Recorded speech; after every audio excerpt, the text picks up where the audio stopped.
Friends, we have reached the final installment of our series on the Christian family. Today we will reflect on the elderly members of our family.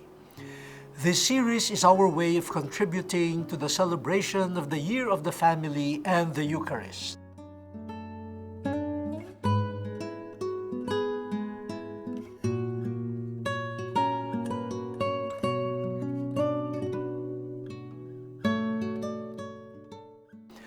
Let us review the previous episodes.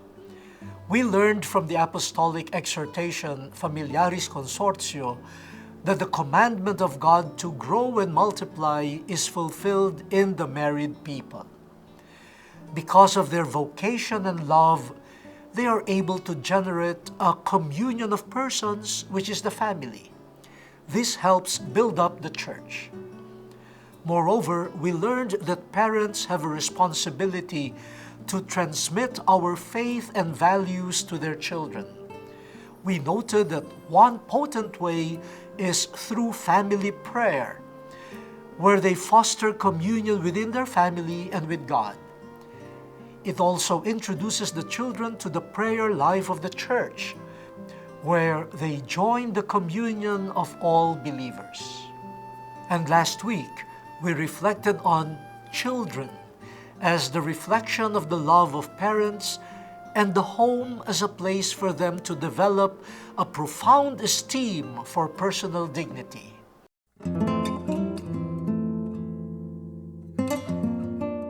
Today, as we said, our reflection focuses on the elderly members of the family.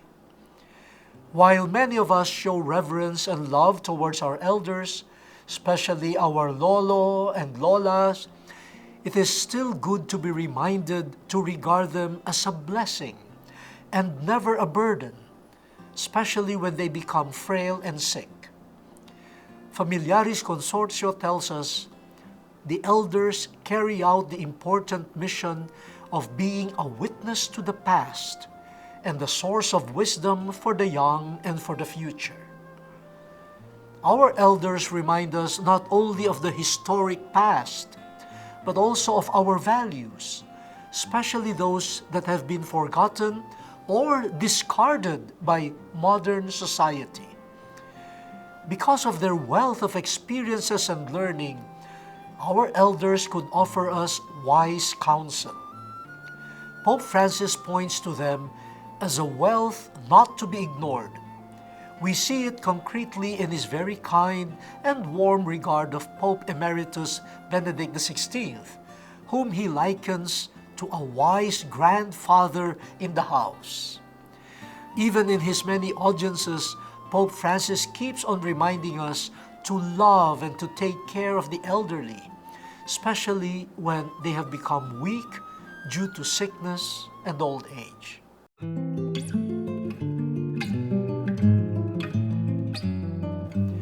Recalling the biblical figures of Simeon and Anna, Pope Francis said, "Old age is a vocation."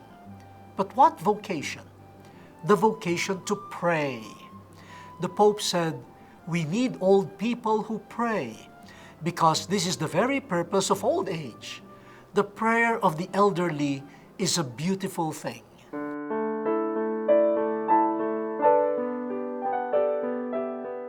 So there, brothers and sisters, while we continue loving and taking care of our elderly people, we also ask them to keep on praying for us.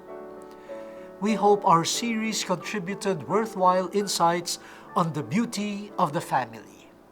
Till next time.